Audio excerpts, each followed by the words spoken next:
Hello friend, मैं गौतम।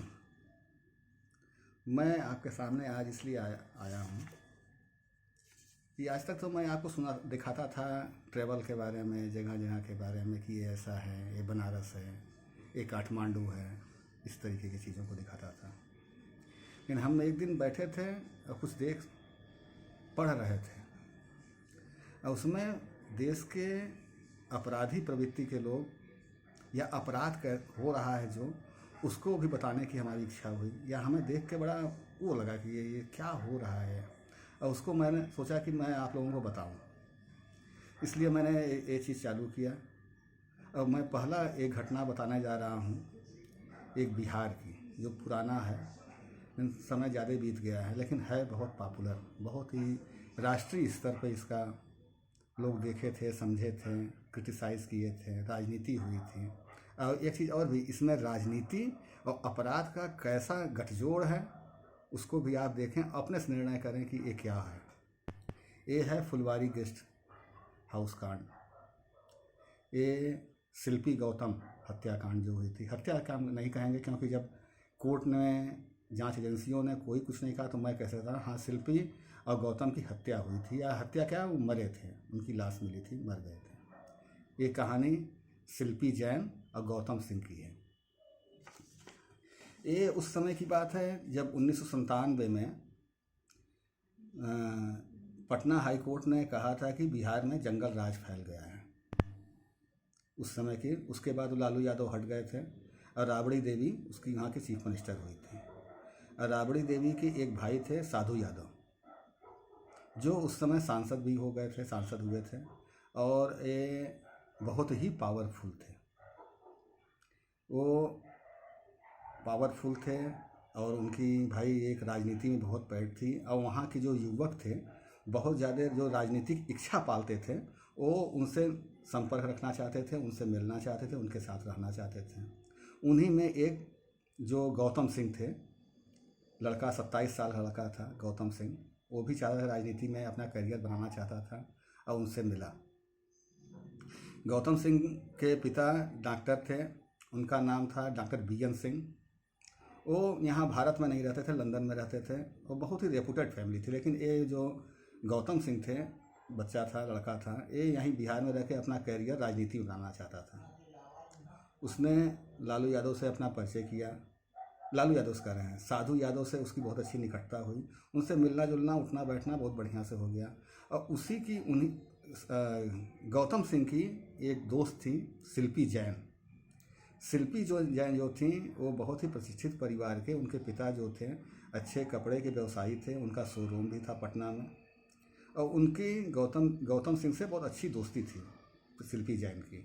और शिल्पी जैन अभी कुछ दिन पहले ही, मतलब कि वो पटना विमेंस कॉलेज से ग्रेजुएट होकर निकली थी, और मतलब कि वहाँ क्या कहते हैं आप, क्वीन, मतलब सुंदर ब्यूटी क्वीन भी बनी थी पटना विमेंस कॉलेज में।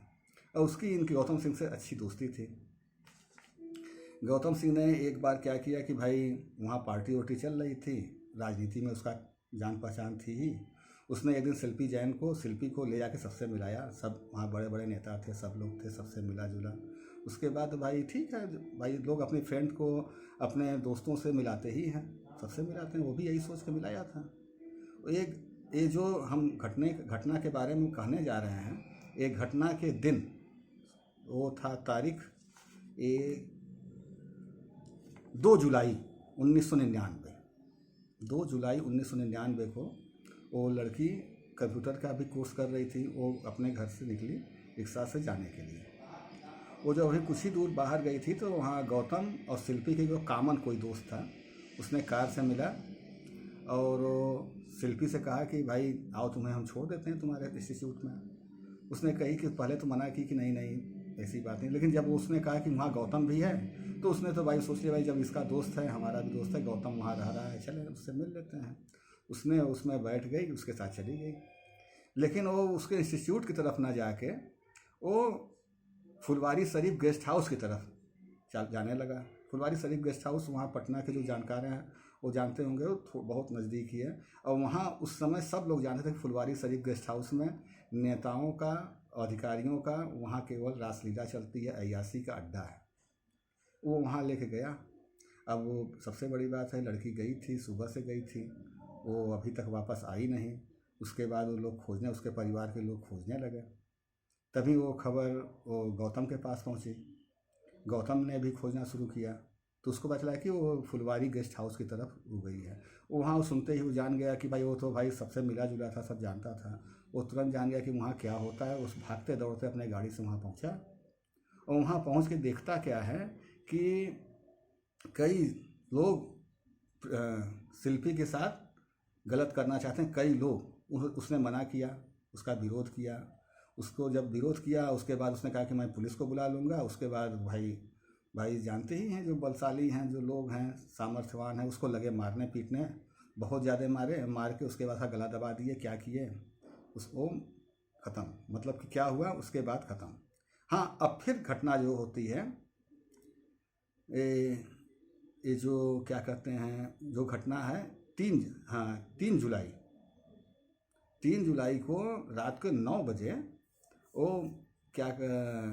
ये जो गांधी मैदान है, गांधी मैदान के बगल में ही विधायक निवास है। वहाँ उनके गैराज में एक मारुति जैन गाड़ी पड़ी थी। पुलिस को फ़ोन जाती है कि वहाँ 2 लाश पड़ी है। पुलिस वहाँ पहुँचती है। वहाँ उसका गेट भीतर से बंद था। वो पुलिस वहाँ पहुँचती है, उसको ताला गेट तोड़ के उसमें से देखती है। 2 लाश पड़ी रहती है, जिसमें शिल्पी और गौतम दोनों की लाश पड़ी रहती है। शिल्पी के शरीर पे नीचे एकदम मतलब उसके अर्धनग्न अवस्था में दोनों थे। गौतम के शरीर में ऊपर का कपड़ा, टी शर्ट, मतलब कपड़ा नहीं था, नीचे पैंट पहना था। और शिल्पी नीचे कोई कपड़ा नहीं पहनी थी, ऊपर टी शर्ट पहनी थी। लाश पड़ी हुई थी। वहाँ पुलिस अभी पहुंची ही थी। लेकिन एक चीज़ आप सोचिए, मुझे हंसी आ रही है, इस राजनीतिक गठजोड़ और राजनीतिक जो क्या कहें, अब तो आप लोग खुद समझदार हैं कि ये राजनीतिक कैसे कैसे लोग हैं। हर जगह हैं। ये आरजेडी या कोई एक पार्टी विशेष के बारे में नहीं कहना है, ये हर जगह मिलेंगे। वो वहाँ तुरंत अभी पहुँचे ही थे, आधी घंटा में साधु यादव अपने समर्थकों के साथ पहुँच गए। लगे चिल्लाहट करने या धरना नारेबाजी करने लगे। पहुँच गए, पता नहीं। और उसी समय लड़की का भाई भी पहुँच गया। अब ये आश्चर्य की बात है कि साधु यादव को कैसे पता चला और पुलिस को किसने खबर की कि भैया वहाँ 2 लाश पड़ी हैं, आप आ जाओ। अब पुलिस भी महान, ये सोचिए महान पुलिस है। उसने घटना बताते हैं आपको, उसने देखा और अभी लाश वहाँ से गई और तुरंत से कोई भी जो क्राइम होती है, लोग भाग जो रिपोर्ट लिखते हैं, पुलिस लिखती है कि भाई फलाने ये लोग मिले थे, 2 लाश मिली, ऐसी ऐसी स्थिति थी, ऐसी ऐसी बात थी, इसको पोस्टमार्टम के लिए भेज रहे हैं, या इस तरह का बनाती है, जो क्राइम सीन बनाती है। वहाँ उन्होंने लिया और उसके बाद तुरंत उन्होंने लिखा कि 2 लोग मिले। नाम उस समय उनको ज्ञान नहीं था। 2 लोग मिले, 2 लाश मिली, उसको दोनों आत्महत्या, सुसाइड कर लिए जहर खा के। कैसे पता चल गया भैया? गजब इनकी बुद्धिमत्ता पुलिस की, बिहार पुलिस की। सोचिए, उन्होंने तुरंत कहा कि ये आत्महत्या है, ख़त्म बात। और उसी रात, उसी समय उसका पोस्टमार्टम भी करा दिए। रात को बताइए, रात को कहीं पोस्टमार्टम, इतनी जल्दी क्या थी? इतनी जल्दी तो नहीं होनी चाहिए भाई, पोस्टमार्टम कहीं होती नहीं। दूसरे दिन उन्होंने तुरंत उसका पोस्टमार्टम, और सुबह तक उसकी लड़के का, गौतम का अंत्येष्टि भी कराई। उसके कोई परिवार के लोग नहीं, कुछ नहीं, उसका अंत्येष्टि भी कर दिए। बात उसके बाद फिर सबसे ये सब घटना जब घट गई तो उसके बाद राजनीति भी चालू हो गई। विपक्ष एकदम लगा चालू हो गया अपना धरना। जो आजकल का नियम है, कोई भी घटना घटती है, जो विपक्ष में रहता है वो चिल्लाहट करता है, और जो पक्ष में रहता है वो शांत रहता है, दबाव में आता है। वही चालू हो गई। बहुत ज़्यादा, बहुत चिल्लपों चालू हुई, मारो, रिपोर्ट लगा दिए, सब हो गया। आज एक चीज़ और, पोस्टमार्टम रिपोर्ट नहीं आई, उसके पहले ये कह दिए थे कि ये आत्महत्या किए हैं। जबकि ऐसा विसरा रिपोर्ट कोई भी आने में समय लगता है। कैसे आपको पता चलेगा कि भाई ये जहर खाए हैं? आपने तुरंत उसका डिसीजन ले लिया। अब उसका जब चिल्लाहट चालू हुई, धरना प्रदर्शन चालू हुआ, राबड़ी देवी कुछ दबाव में आई। अब क्योंकि उनके भाई का नाम जुड़ा हुआ था, उन्होंने उसको सीबीआई के सपुर्द कर दिया। सीबीआई जब पास गई तो ये लगा कि भाई अब कुछ अच्छा होगा। सीबीआई ने भी क्या किया, सबसे बड़ी बात, 4 साल उन्होंने इसका निरीक्षण किया, परीक्षण किया, सब कुछ किया। उसके बाद उन्होंने भी ये रिपोर्ट अदालत को सौंप दी कि ये आत्महत्या थी, ऐसा कुछ नहीं था। ये दोनों लोग आत्महत्या कर लिए थे, दोनों शिल्पी और गौतम ने आत्महत्या किया था और कुछ नहीं। उसका एक क्लोजर रिपोर्ट लगा के मतलब कोर्ट में दे दिया। सबसे बड़ी बात है, जब पोस्टमार्टम हुआ उसमें जो पोस्टमार्टम रिपोर्ट में ये लिखा गया था कि उस शिल्पी के साथ रेप हुआ है और शिल्पी के शरीर पे सीमेंस भी पाए गए, जो एक आदमी के नहीं, कई लोगों के थे, 2-3 लोगों 4 लोगों के थे। सबसे बड़ी बात है, उसके बारे में कहीं नहीं, पुलिस ने कहा, कहीं नहीं कहा गया। कहा कि नहीं, पुलिस ने कहा कि वो तो पसीने की दाग थी, उसको तो इस तरह निखार दिए। उसके बाद शिल्पी के शरीर पे जूतों के निशान थे, उसको भी कोई सीबीआई ने भी नहीं किया, कुछ भी मेंशन नहीं किया, सब खत्म। ये सब देखना चाहिए। सीमेंस कहाँ, एक के 2 आदमी ठीक है, उन दोनों गर्लफ्रेंड थे या दोनों में दोस्ती थी, सहमति से कोई रजामंदी से काम है, तुम्हारा 2 कैसे हो गए? और उसके अलावा कोई जो आत्महत्या करने जाएगा उसका शर्ट अपने पहन लेगा, अपना शर्ट, क्या ये नहीं सोचा कि मैं नंगा होकर आत्महत्या करूंगा, अर्धनग्न स्थिति में आत्महत्या करूंगा? बाहर बिहार पुलिस या इस देश की राजनीति की प्रभाव, ये तो चीज़ देखने लायक चीज़ है, राजनीतिक प्रभाव कैसे पड़ते हैं। और आज तक इस चीज़ को पूरी कितने साल बीत गए। 2004 में सीबीआई ने अपना एक रिपोर्ट डाली थी, आज कितने साल हो गए, कुछ नहीं हुआ। उसके लोग भी कहे थे कि जो लड़की के पिता ने कहा कि भाई सीबीआई जब मिलने आई तो कही थी कि नहीं ये हत्या है, उसके बाद वो मुकर गई।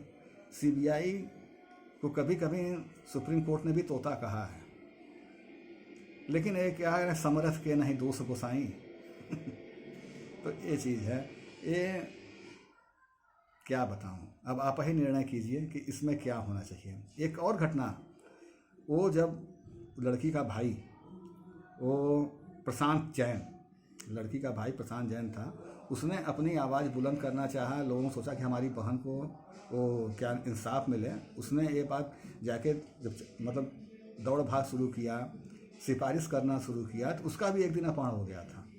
जब इसकी चिल्लाहट चालू हुई तो फिर 2 दिन में वापस आ गया। तो ये चीज़ है भैया, आप ही लोग निर्णय कीजिए, यहाँ की जनता, यहाँ के लोग, कि ये क्राइम जो हो रहा है,